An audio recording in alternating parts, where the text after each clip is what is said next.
Well, a new law changes how some cases are classified as juveniles or adults, and the law is expected to go into effect soon. We're told this is a bipartisan effort to help with prison reform. Fox Carolina's Jennifer Phillips is live in Greenville County at the Juvenile Detention Center with what this law means. Jen? Yeah, so we're told that South Carolina is one of the last states in the country that still routed 17-year-olds through the adult criminal justice system. But now, because of this new law and depending on the case, many of those 17-year-olds could now head to juvenile detention facilities like the one behind me. Depending on the crime, at 17 years old, you could be tried as an adult in South Carolina. And you still can. But a new law known as the Raise the Age legislation changes the definition of a child or juvenile within the family court system. What it did is put South Carolina in compliance with what other states were doing for criminal justice reform. South Carolina Governor Nikki Haley signed the proposed bill into law in 2016, which raises the juvenile age to 18 regarding delinquency cases.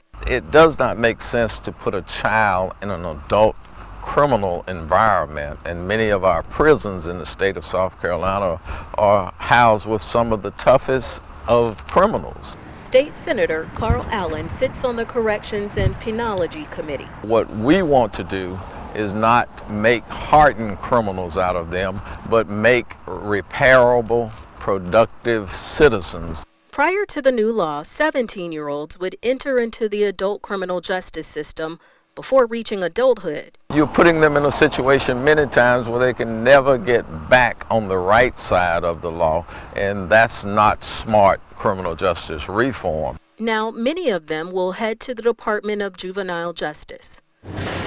Administrators with DJJ say they are working with lawmakers to provide more housing and adequate staff-youth ratio at their facilities. It's being smart on crime, and so it's a definite step in the right direction.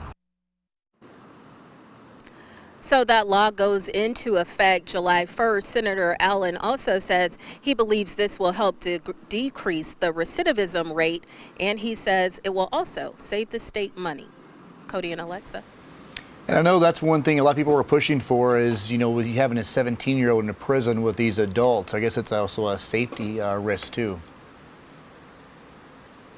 Right. Senator Allen says that he has worked on some cases where he's seen the effects of someone being 17 or even younger going into the adult prison system. And he says it's just not a good thing for that person. But he says not only that, it doesn't help with rehabilitation. So when that person is released, he says a lot of times they end up right back where they were.